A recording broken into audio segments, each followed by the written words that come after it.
பண்ணையெல்லாம் பொன் கொழிக்க செய்திடுவோம், அதில் பன்மடங்கு உற்பத்தியை பெருக்கிடுவோம். பண்ணையெல்லாம் பொன் கொழிக்க செய்திடுவோம், அதில் பன்மடங்கு உற்பத்தியை பெருக்கிடுவோம். உழவர் உலகம். கண்மணி போல் நெல்மணியை வளர்த்திடவே நாடும் கருத்துரைக்கும் ஒலிபரப்பை கேட்டிடுவோம்.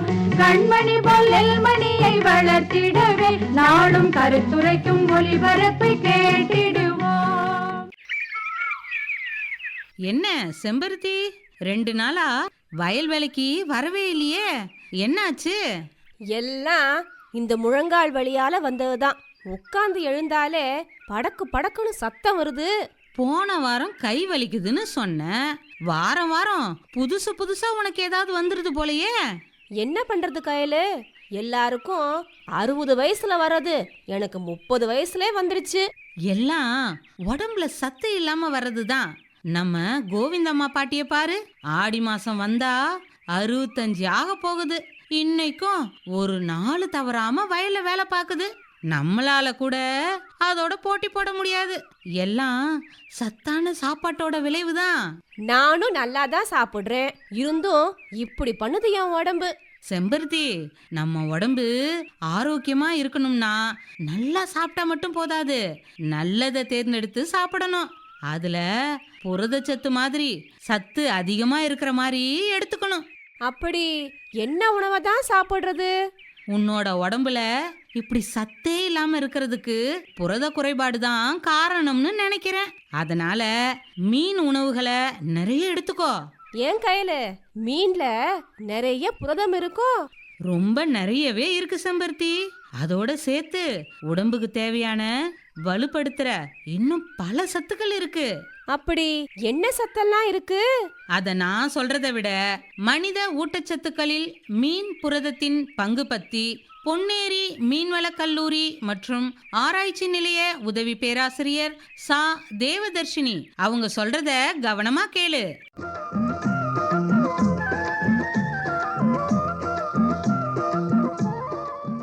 நம்ம இந்தியா மொத்தமாவே நீர்நிலையிலால சூழப்பட்ட ஒரு நாடு. அதில் கிழக்குல வங்கக்கடலாலும், தெற்குல இந்திய பெருங்கடலாலும், மேற்குல அரபிக்கடலாலும் 70% தண்ணீரால் சூழப்பட்ட நாடு தான் நம்ம இந்தியா. இந்தியாவோட கடற்கரை நீளம் என்ன? 8129 கிலோமீட்டர். அதில் நம்ம தமிழ்நாடு 1076 கிலோமீட்டர் 2வது கடற்கரையின் நீளமாகும். தமிழகத்தில் கடல் வளம் அல்லாமல் நன்னீர் மீன்களும் இருக்கு. அப்போ நன்னீர் மீன்களில் எப்படி வளர்க்குறோம்? பண்ணை நீர்த்தேக்கங்களில், இல்லை நதி, குளம், குட்டை, இல்லை மறுசுழற்சி மீன் வளர்ப்பு முறைகள் மூலமாக நம்ம மீன்களை வளர்க்குறோம். இப்போ நன்னீர் மீன்கள் என்னென்ன இருக்கு? இந்திய பெருங்கண்டைகளான கட்லா, ரோகு, மிர்கால், விரால், கெழுத்தி, ஜிலேபி கெண்டை, ஐலை, விலாங்கு, நன்னீர் மீன்கள் போன்றவை நன்னீர் மீன் வகைகளாகும். அது போக நம்ம கிட்ட என்ன இருக்கு? அதிகமான கடல் வளம் இருக்கு. இப்ப தமிழ்நாட்டில் எடுத்துக்கிட்டாவே கடலோர மாவட்டங்களும் 591 மீன்பிடி கிராமங்களும் 6,80,000 மீனவர்களும் இருக்காங்க. இப்போ இத்தனை மீனவர்கள் நம்ம மீன் வளத்தை நம்பி தான் இருக்காங்க. எதனால? மீன்கள் உணவில் அதிக மருத்துவத்தன்மையும் அதிக ஊட்டச்சத்தும் கொண்டதுனால தான் அத்தனை மீனவர்களும் இந்த மீன் வளத்தை நம்பி தன்னோட வாழ்வாதாரத்தை கொண்டுள்ளாங்க. இப்போ கடலோர மீன் வகைகள் என்ன? அதிகமான மீன் வகைகள் கடலோரத்துல இருக்கு. அதுல முக்கியமா 17 வகையான மீன் வகைகளை தான் நாம அதிகமா இப்போ உட்கொண்டு வருகிறோம். அப்படிப்பட்ட மீன் வகைகள் என்னென்னா சாலை மீன்கள், காரை மீன்கள், பாறை மீன்கள், பர்ச்சஸ், பன்னா, கத்தலை, அயலை மீன்கள், சுறா மீன்கள், அது போக இறால், கணவாய்கள், சிங்கீரால்கள் போன்றவையும் நம்ம சாப்பிட்டுட்டு இருக்கோம். இப்போ என்ன மருத்துவ குணமும் புரதச்சத்து, ஊட்டச்சத்து மீன்கள்ல அதிகமா இருக்கு நாம சாப்பிட்ற காய்கறி மாமிசத்தை விட அப்படின்னா இதுல நிறைய ஊட்டச்சத்துகள் இருக்கு. புரதம் அளவு விலங்கு புரதத்தை விட 18 விழுக்காடு அதிகமாகவும் மற்ற 6 விழுக்காடு மற்ற புரதங்களும் இதுல இருக்கு. இப்போ புரத பற்றாக்குறையினால் ஏற்பட நோய்களை தடுக்கிறதுக்கு நாம மீனை உணவா எடுத்துக்கிறோம். மீன்ல என்ன இருக்கு அப்படின்னா பாலினும் முட்டையிலும் காணப்படுகின்ற அதிக முக்கியமான அமினோ அமிலங்கள் மீனிலும் காணப்படுகிறது. அமைகிறது. இப்போ மீனோட புரதத்துல முட்டையில் உள்ள அல்புமினை காட்டிலும், பன்றி புரதத்தை காட்டிலும், பாலில் உள்ள கேசினை காட்டிலும், கோழியில் உள்ள புரதத்தை காட்டிலும் தனிச்சிறப்பு வாய்ந்ததுதான் நம்ம மீனில் உள்ள புரதம். இதுல சில வகையான இன்றியமையாத அமினோ அமிலங்களும் இருக்கு. அப்படி என்ன அமினோ அமிலங்கள் இருக்கு? இதுல லைசின், ஐசோலூசைன், த்ரியோனைன், மித்தியோனைன் போன்ற அமினோ அமிலங்கள் காய்கறி, பருப்பு போன்ற இதர வகைகளை காட்டிலும் நம்ம மீன்ல அதிகமாகவே இருக்கு. இப்போ ஒரு புரதச்சத்து மீன்ல எப்படி இருக்கு அப்படின்னு பாத்தீங்கன்னா, புரதம் கடல் மீன்கள்ல 16 to 27 விழுக்காடும், இதே 8 to 23 விழுக்காடு கணுக்காலிகளிலும், 12 to 22 மெல்லுடலிகளிலும் புரதச்சத்து இருக்கு. இப்போ மீன்களோட புரதம் வாழை காட்டிலும் தலையில தான் அதிகமா இருக்கு. இப்போ நம்மளோட உடல்ல அயோடின குறைபாட்டை தவிர்க்கிறதுக்கு மீனோட புரதத்திலேயே தைரோசின் என்ற அமினோ அமிலம் இருக்கு. இதனால அயோடின் குறைவை நம்ம தடுக்கலாம். அதுபோக நமது உடலில் உள்ள புரதச்சத்தின் அளவு குறையும் போது உடலில் உள்ள சுண்ணாம்பு சத்தும் கம்மியாகும். அப்படி கம்மியாகாம இருக்க நம்ம சுண்ணாம்பு சத்தை கொடுக்கறது தான் நம்ம எலும்பு.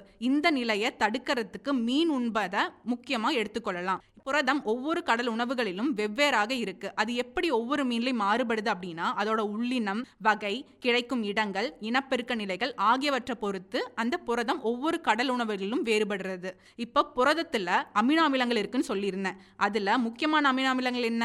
லைசின், மித்தியோனைன், த்ரியோனைன், ஐசோலூசின் போன்ற இன்றியமையாத அமினோ அமிலங்கள் தான் அதிகம் இருக்கு. இப்ப கடல் உணவுகள்ல புரத வகைகள் 3ன்னு சொல்றோம். என்ன? நீரில் கரையக்கூடியவை, அதுதான் சார்கோபிளாஸ்மிக் புரதம். அது 30 விழுக்காடு நம்ம புரதத்துல இருக்கு. அது போக மயோஃபைப்ரர் புரதம் 60 விழுக்காடு இருக்கு. ஸ்ட்ரோமா புரதம் 10 விழுக்காடு உள்ளது. இப்போ புரதங்கள் கார்பன், நைட்ரஜன், ஆக்சிஜன் ஆகிய மூலக்கூறுகளை கொண்டதுதான் நம்ம புரதங்கள். புரதம் மனித உடல் வளர்ச்சிக்கு மட்டுமல்லாமல் உடம்பை சரி செய்தல் மற்றும் உடலுக்கு சக்தியையும் கொடுக்குது. இது சில அமினோ அமிலங்கள் பருப்பு மற்றும் தானிய வகைகளே இல்லாதது. அது என்ன அமினோ அமிலங்கள்னா, தானிய வகைகள் லைசின் என்ற அமினோ அமிலம் இல்ல. அதே போல பருப்புல மித்தியோனைன் என்ற அமினோ அமிலமும் இல்ல. அப்படி இந்த அமினோ அமிலம் இல்லங்கும் போது நாம மீனை எடுத்துக்கிறோம். ஏன் அப்படின்னா, இந்த 2 அமினோ அமிலங்களுமே மீன் வகைகள்ல அதிகமா இருக்கு. அப்போ ஒரு முழுமையான சக்தி அல்லது ஊட்டச்சத்து கிடைக்கணும் அப்படின்னா இந்த பருப்பு மற்றும் தானிய வகைகளோட மீனை உட்கொள்ளும் போது மொத்த அமினோ அமிலங்கள் ஆக புரதச்சத்து மொத்தமாகவே நமக்கு கிடைக்குது. இதனால நமக்கு நோய் எதிர்ப்பு சக்தியும் அதிக ஊட்டச்சத்தும் நமக்கு கிடைக்குது. இப்போ மீனை அதிகமா சாப்பிடணும் நம்ம சொல்றோம். ஏன் அப்படின்னா நம்மளோட கொழுப்பு குறைக்குது. அது மட்டும் இல்லாம அதிகமாக எடைய இருக்கவங்களும் மீனை உட்கொள்ள வேணும் அப்படின்னு மருத்துவர்களால் பரிந்துரைக்கப்படுகிறது. ஏன் அப்படின்னா மீன் எண்ணெயில் கொழுப்பு அமிலமும் ஹைட்ரோ கார்பனும் ஸ்டீரால்களும் அடங்கியிருக்கு. மீனில் நிறைந்துள்ள கொழுப்பு பூரணமாகப்படாத கொழுப்பாகும். இது இதய சம்பந்தப்பட்ட நோய்களை தடுக்குது. மற்ற மாமிசத்தை விட மீன் உணவுல கொலஸ்ட்ரால் அளவு 10ல் 1 பங்கும், முட்டையை விட 20ல் 1 பங்கும் இருக்கு. இது இரத்த நாளம் தொடர்பான நோய்களை நம்ம ஏற்படுறத தடுக்கிறது. இப்ப கொழுப்பு குறைந்த 1 கிலோ மீனை எடுக்கும் போது அதுல 400 கலோரி இருக்கு. இதே மற்ற மாமிசம் சாப்பிட்டா அதை விட அதிக கலோரி நம்ம உடம்புக்கு கிடைக்கும். ஆனா மீனை சாப்பிடும் போது நமக்கு அதிக ஊட்டச்சத்தும் கொழுப்பும் நம்ம உடம்புல அதிகமா சேராது. இப்போ கொழுப்பு சத்து பார்த்தோம், புரதச்சத்து பார்த்தோம். உயிர் சத்துகள்னா என்ன? விட்டமின்ஸ். நாம எதுக்காக விட்டமின்கள் அப்படிங்கிற உயிர் சத்தை எடுத்துக்கணும் அப்படின்னா, அது நம்ம கண்ணுக்கு, உடல் வளர்ச்சிக்கு தேவைப்படுது. இதுல நீரில் கரையக்கூடிய உயிர் சத்துக்கள் இருக்கு, அதே மாதிரி கொழுப்பில் கரையக்கூடிய உயிர் சத்துக்கள் இருக்கு. அப்ப நீர்னால கரையக்கூடிய உயிர் சத்துக்கள் என்னது? பி விட்டமின் அப்படின்னு சொல்றோம். அப்போ B6, B12, பயாசின் and niacin, B12 அப்படிங்கிறது நம்ம இருக்கு. இதே கொழுப்பில் கரையக்கூடியவை என்ன? ADEK. ஏன்னா ஏங்கிறது நம்ம அதிகமா எதுல நம்ம கேட்டிருப்போம்? கண் பார்வை நமக்கு மங்களா இருக்கும் போது நம்ம மருத்துவரை போய் அணுகும் போது என்ன சொல்லுவாங்க? நீங்க கேரட் நிறைய சாப்பிடுங்க, அதுதான் நம்ம கண்ணுக்கு நல்லது. ஆனா அதை விட அதிகமான வைட்டமின்கள் ஆன உயிர் சத்துக்கள் மீன்ல இருக்கு. அப்ப மீனை சாப்பிடும் போது நமக்கு கண் நல்லா தெரியும். அப்ப ஏங்கிறது பாலை காட்டிலும் 1000 மடங்கு மற்றும் மாமிசத்தை காட்டிலும் 7000 மடங்கு அதிகமாக மீனில் அடங்கியுள்ளது. இப்போ அந்த ஏங்கிறது கண் பார்வைக்கும் தோலுக்கும் துணை புரியுது. இதே உயிர் சத்து டி என்னது? இப்போ நமக்கு எங்காச்சும் உடம்பு வலிக்குது இல்ல அப்படின்னா என்ன சொல்லுவாங்க? விட்டமின் டி கம்மியா இருக்கு, உயிர் சத்து கம்மியா இருக்குன்னு சொல்றோம். அப்ப மீனை சாப்பிட்றதுனால நமக்கு அந்த எலும்பு வளர்ச்சியும் உறுதிக்கும் உதவுகுது. இதை தவிர நீரில் கரையக்கூடிய உயிர் சத்துக்களான B6, B12, பயோசின் அண்ட் நயோசின் போன்றவை மீனில் அதிகம் இருக்கு. இது நெய்யை விட 5 மடங்கும் மற்ற மாமிசத்தை 10 மடங்கும் அதிகமாக உள்ளன. இப்ப அதுக்கடுத்து என்ன? தாது சத்துக்கள். தாது சத்துக்கள்னா என்ன? மினரல்ஸ். அப்ப மினரல்னா என்ன? அதுதான் நம்ம உடல் வளர்ச்சிக்கு தேவையானவை. இது சுண்ணாம்பு, பாஸ்பரஸ், பொட்டாசியம், இரும்பு போன்ற சத்துக்களும் மீனில் அடங்கியுள்ளன. இப்ப நமக்கு ரத்த கொதிப்பு வருது, அதே மாதிரி நிறைய நோய்கள் இருக்கு. ஏனென்றால் இவர்கள் சோடியம் அதிகமா எடுத்துக்கூடாது. ஏன்னா ரத்த கொதிப்பு உள்ளவங்க சோடியம் உப்பு சேரக்கூடாதுன்னு சொல்லுவாங்க. அப்ப நம்ம என்ன பண்ணணும்? அது இல்லாத உணவுகளை தான் தேர்ந்தெடுக்கணும். அப்படிப்பட்ட உணவு தான் மீன் உணவு. ஏன் அப்படின்னா அதுல சோடியமே இயற்கையாவே கம்மியா இருக்கு. அப்ப இதை உண்டுட்டா என்ன ஆகும்? நமக்கு ரத்த கொதிப்பு வரதை நம்ம தடுக்கலாம். இப்படிப்பட்ட அதிக ஊட்டச்சத்துக்கள் கொண்டதுதான் நம்ம மீன். இது போக நாம ஏன் அதிகமா மீனை உட்கொள்ளணும்னா அதுல அதிகமா செரிக்கும் திறன் இருக்கு. மற்ற மாமிசத்தை சொன்னா என்ன? இப்ப பரோட்டா சாப்பிட்றாங்க, மட்டன் மாமிசம் சாப்பிட்றாங்க. அப்படி சாப்பிடும்போது என்ன ஆகும்னா அது ஜீரணிக்க அதிக நேரம் எடுத்துக்கும். இதே நம்ம மீனை அதிகமா சாப்பிடும்போது என்ன ஆகும்? அதுல செரிக்கும் திறன் அதிகமா இருக்கிறதுனால அதிகமா நேரம் எடுத்துக்காம குறைந்த நேரத்திலே நமக்கு ஜீரண சுரப்பிகளை தூண்டி சீரண நீர் விரைவில் சுரக்க செய்கிறது. இப்ப நான் சொன்னேன் இல்லையா, நிறைய மீன்கள் இருக்கு, வகைகள் இருக்கு. அப்போ ஒவ்வொரு மீன்களையும் ஒவ்வொரு மருத்துவ குணங்கள் இருக்கு. இப்ப சூறை மீன்களை சாப்பிட்டீங்க அப்படின்னா அதுல செலீனியம் மற்றும் ஒமேகா-3 கொழுப்பு அமிலம் இருக்கு. அதனால என்ன நமக்கு நன்மை அப்படின்னா அது இதய நோய் மற்றும் மார்பக புற்றுநோய் வராம தடுக்குது. இதுல நியாசின் என்ற சத்தும் இருக்கு. அது மாரடைப்பு நோய் ஏற்படும் வாய்ப்பை குறைக்குது. அடுத்து வரதான் ஐலை மீன். இதுலயும் ஒமேகா-3 கொழுப்பு அமிலம் உள்ளதால் புற்றுநோய் ஏற்படும் வாய்ப்பை அதிகமா குறைக்குது. நெத்திலி மீன் நமக்கு நிறைய தெரியும். நெத்திலி மீன், கருவாடு போன்றவை தான் நம்ம அதிகமா சந்தையில பார்ப்போம். அந்த மீன்ல தான் கால்சியம் சத்து அதிகமா இருக்கு. கால்சியம் எதுக்கு தேவை? நம்மளோட உடல் வளர்ச்சி மற்றும் எலும்புக்கு தேவைப்படுது. இதே மாதிரி பொட்டாசியம் என்ற தாது சத்து உணவு செரிமானம் மற்றும் தசை செயல்பாடுகளில் முக்கிய பங்கு வகிக்குது. அடுத்து வரது காரல் மீன். காரல் மீனை சூப்பா வச்சு சாப்பிட்டா என்ன ஆகும்னா ஆஸ்துமா இருக்கவங்க எல்லாமே குணமாயிடும். பெண்கள்ல பேறுகாலத்துல வர ஜன்னியையும் இது சாப்பிடும்போது குறைக்கலாம். சாலை மீன் மலிவான மீன், ஆனா இதுதான் நல்ல ருசியான மீன் சொல்றோம். இதுல அதிகமான அயோடின் இருக்கு. இந்த தாதுச்சத்து அதிகம் உள்ளதால் கழுத்து கலலை நோய் ஏற்படுவதை நம்ம தடுக்கலாம்.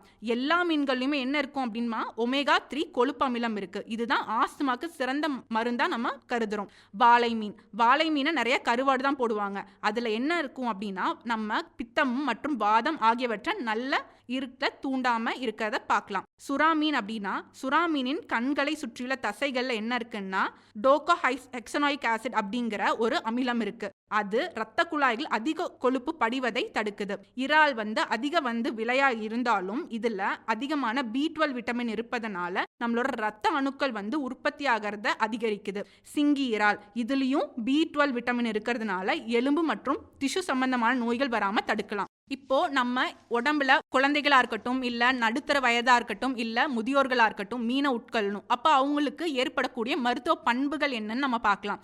இப்ப மீன் உணவு மட்டுமே ஆரோக்கியமான வாழ்விற்கான தனிச்சிறப்பு வாய்ந்த முக்கிய மாமிச உணவா நம்ம கருதுறோம்.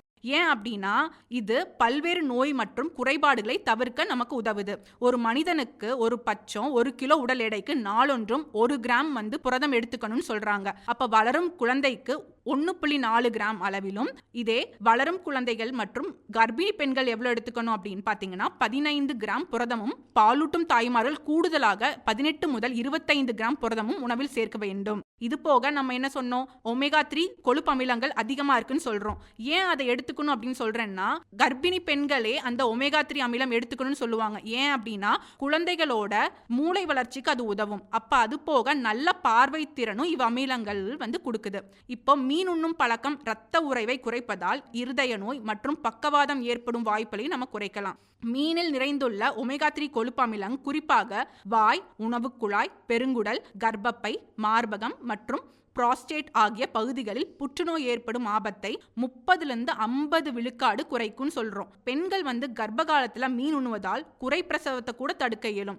தாய்ப்பாலின் அளவை கூட இது அதிகரிக்கும். மீன் உண்ணும் குழந்தைகளுக்கு ஆஸ்மா ஏற்படும் வாய்ப்பும் குறைகிறது. மீன்களில் ஒமேகா-3 கொழுப்பு அமிலங்கள் இருப்பதால் மீன்கள் உட்கொள்ளும் வயோதிகர்களுக்கு மன அழுத்தம் ஏற்படுவதும் குறைகிறது. தொடர்ந்து மீனுண்ணும் பழக்கமானது எலும்பு தேய்வு, சொறி சிரங்கு மற்றும் நோய் எதிர்ப்பு தன்மையும் குறைவதால் மீன்களால் ஏற்படும் நோய்கள் போன்றவற்றை குறைக்க வழி செய்கிறது. இத்தனை மருத்துவ பயன்கள் கொண்ட நம்ம மீனை நம்ம அதிகம் சாப்பிட்றதுனால நோய் எதிர்ப்பு சக்தி அதிகமாகும், நாம அதிகமான வாழ்நாளை கூட நம்ம கூட்டலாம். எனவே நம் நாட்டின் மீன்வளத்தை முறையாக மனிதருக்கு உணவாக பயன்படுத்துவதன் மூலம் ஆரோக்கியமான சமுதாயத்தை உருவாக்க முடியும்.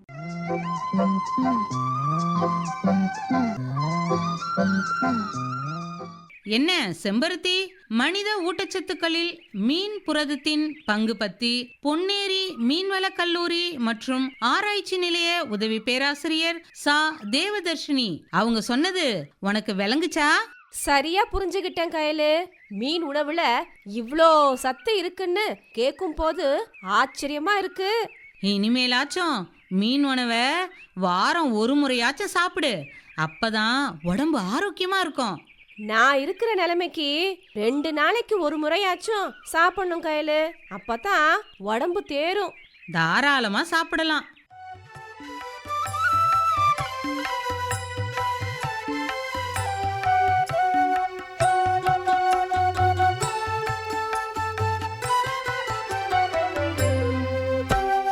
வானம் மழையை பொழிந்தால் தானே வாழ்க்கை சுகமாகும், மண்ணில் ஈரம் இருந்தால் தானே மனசும் இதமாகும்.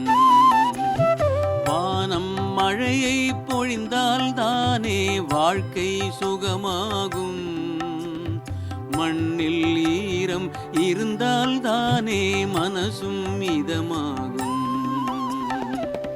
உழைப்போம் வாரீர் தோழர்களே, உயர்வோம் வாரீர் உழவர்களே. உழைப்போம் வாரீர் தோழர்களே, உயர்வோம் வாரீர் உழவர்களே.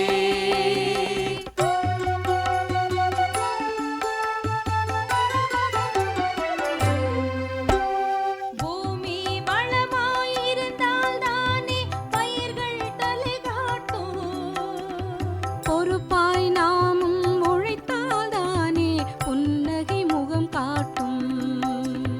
பூமி வளமாயிருந்தால் தானே பயிர்கள் தலை காட்டும், பொறுப்பாய் நாமும் உழைத்தால் தானே புன்னகை முகம் காட்டும். உழைப்போம் வாரீர் தோழர்களே, உயர்வோம் வாரீர் உழவர்களே. உழைப்போம் வாரீர் தோழர்களே, உயர்வோம் வாரீர் உழவர்களே.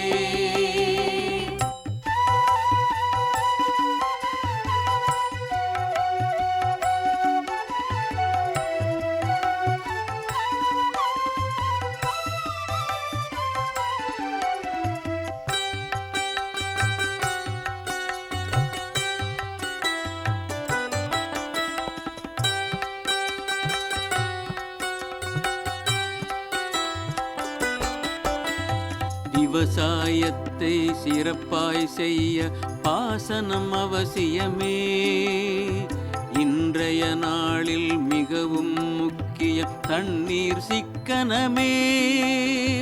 விவசாயத்தை சிறப்பாய் செய்ய பாசனம் அவசியமே, இன்றைய நாளில் மிகவும் முக்கிய தண்ணீர் சிக்கனமே. தெளிப்பு நீரில் பாசனம் செய்தால் தேவை குறைவாகும், தண்ணீர் தேவை குறைவாகும்.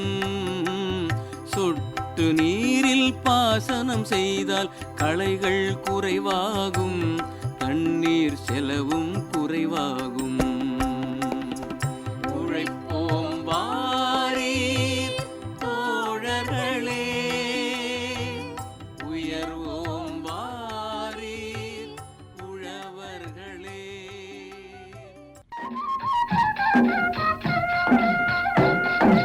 அடுத்து வருவது வேளாண் செய்திகள்.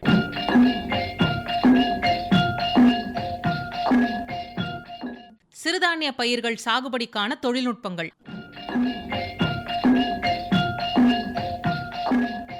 சிறுதானியங்களில் சோளம், கம்பு, கேழ்வரகு, சாமை, வரகு, குதிரைவாலி, திணை மற்றும் பனிவரகு போன்றவை மிக முக்கியமானவை ஆகும். நமது மாநிலத்தில் 45% மேலான பெண்கள் மற்றும் குழந்தைகள் ஊட்டச்சத்து குறைபாட்டு பிரச்சினைகளால் பாதிக்கப்பட்டுள்ள சூழ்நிலையில் சிறுதானியங்களின் பங்கு இன்றியமையாததாகும். சிறுதானியங்கள் உடல் நலத்திற்கு கேடு விளைவிக்கும் நுண்கிருமிகளின் வளர்ச்சியினை தடுத்து பெருங்குடலின் செயல்பாட்டை சீராக்குகின்றது. உடல் நலத்திற்கு ஏதுவான கிருமிகளின் வளர்ச்சியை தூண்டுகிறது. உடல் சுறுசுறுப்பிற்கு காரணமான செராட்டனின் உற்பத்திக்கு உதவுகிறது. சோளத்தில் மிகுந்த அளவு புரதம், மாவுச்சத்து, நார்ச்சத்து, உயிர்ச்சத்துக்களுக்கான வைட்டமின்கள் மற்றும் தாது உப்புக்கள், மிக குறைந்த அளவில் கொழுப்பு சத்தும் கொண்டுள்ளதால் மனித உடலுக்கு சிறந்த சத்துள்ள உணவாக பயன்படுகிறது. சோளத்தில் டேனின் அளவு குறைவாக உள்ளதால் கால்நடைகளுக்கு உலர்ந்த சோளத்தட்டு தீவனமாகவும் தானியம் சிறந்த உணவாகவும் பயன்படுகிறது. CoS28, CoS30 மற்றும் TNAU சோள ஒட்டு CO5 ஆகியவை இதன் ரகங்கள். மானாவாரி பயிராக ஜூன் முதல் ஜூலை வரை, அதாவது ஆடிப்பட்டம், மற்றும் செப்டம்பர் முதல் அக்டோபர் வரை புரட்டாசி பட்டம், இரவை பயிராக ஜனவரி முதல் பிப்ரவரி தைப்பட்டம் மற்றும் மார்ச் முதல் ஏப்ரல் வரை சித்திரை பட்டம் மாதங்களிலும் பயிர் செய்யப்படுகிறது.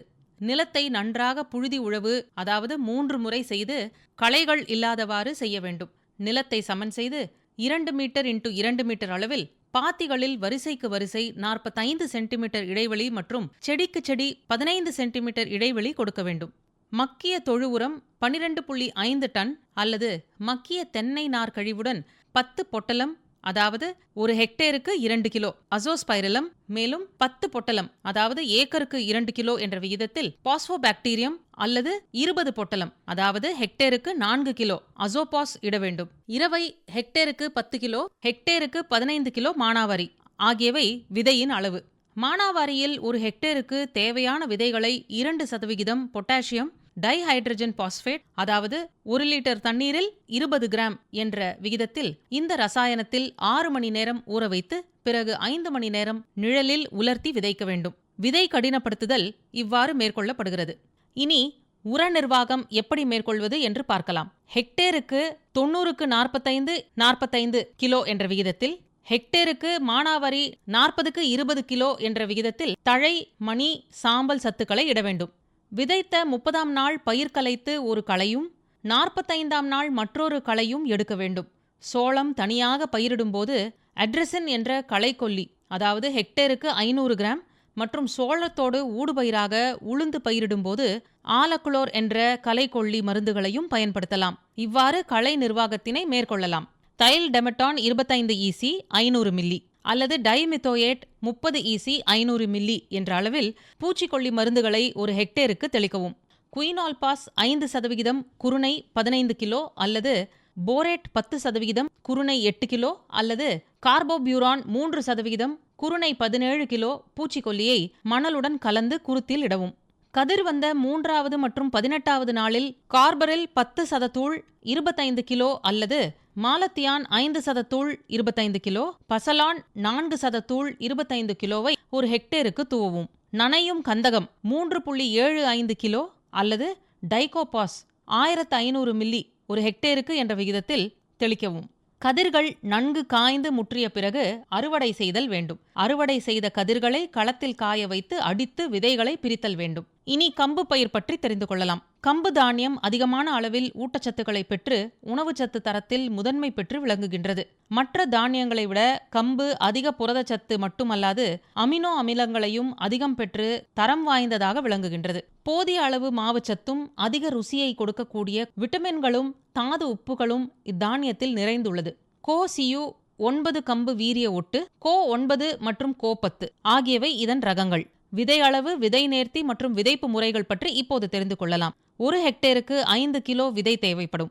1 கிலோ விதையுடன் மெட்டலாக்சில் 6 கிராம் என்ற விகிதத்தில் விதைப்பதற்கு 24 மணி நேரத்திற்கு முன்னதாக விதை நேர்த்தி செய்ய வேண்டும். விதைப்பதற்கு சற்று முன்பு அசோஸ்பைரிலம் கலந்து பின்பு விதைக்க வேண்டும். வரிசைக்கு வரிசை 45 சென்டிமீட்டர், செடிக்கு செடி 15 சென்டிமீட்டர் இடைவெளியில் விதைக்க வேண்டும். இனி உர அளவு என்ன என்று பார்க்கலாம். மானாவாரி பயிராக இருப்பின் தொழு உரம் 12.5 டன், தழைச்சத்து 40, மணிச்சத்து 20. இரவை பயிராக இருப்பின் தொழு உரம் 12.5 டன், தழைச்சத்து 80, மணிச்சத்து 40, சாம்பல் சத்து 40.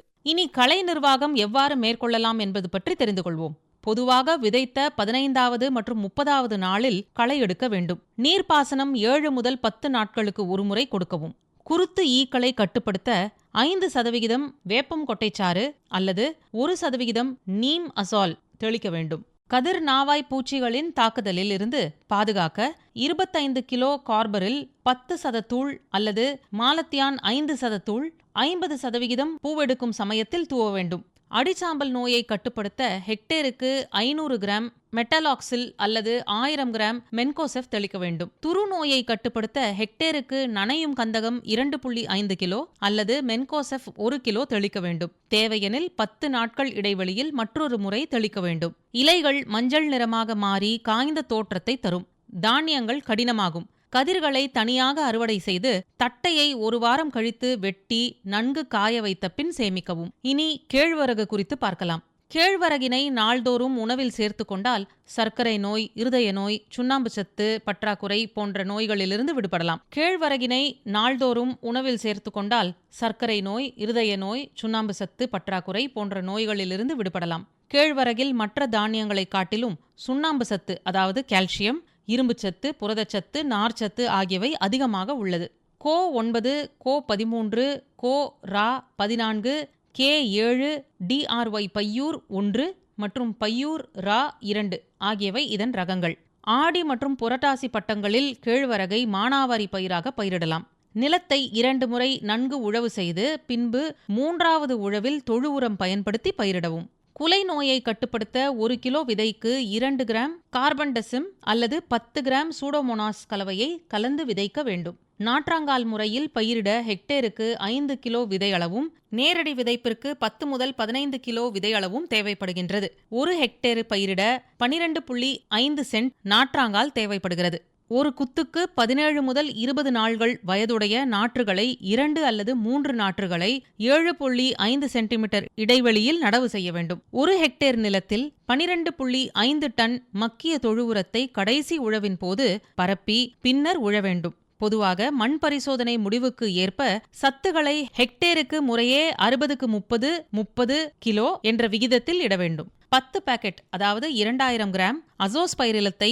25 கிலோ மண் மக்கிய தொழு உரத்துடன் கலந்து 1 ஹெக்டேர் நிலத்தில் பரப்பலாம். விதைத்த அல்லது நாற்று நட்ட 18ஆம் நாள் ஒரு களையும் 45ஆம் நாள் மற்றொரு களையும் எடுக்க வேண்டும்.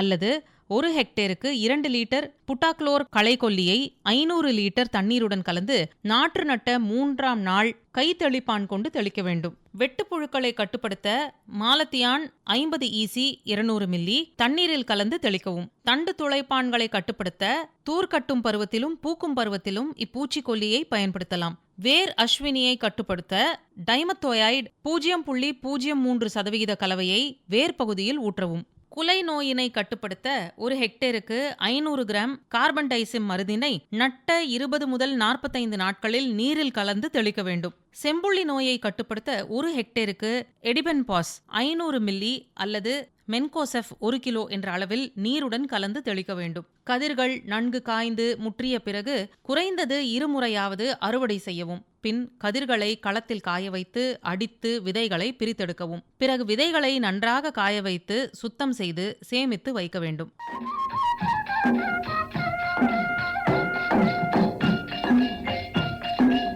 இதுவரை வேளாண் செய்திகள் கேட்டீர்கள்.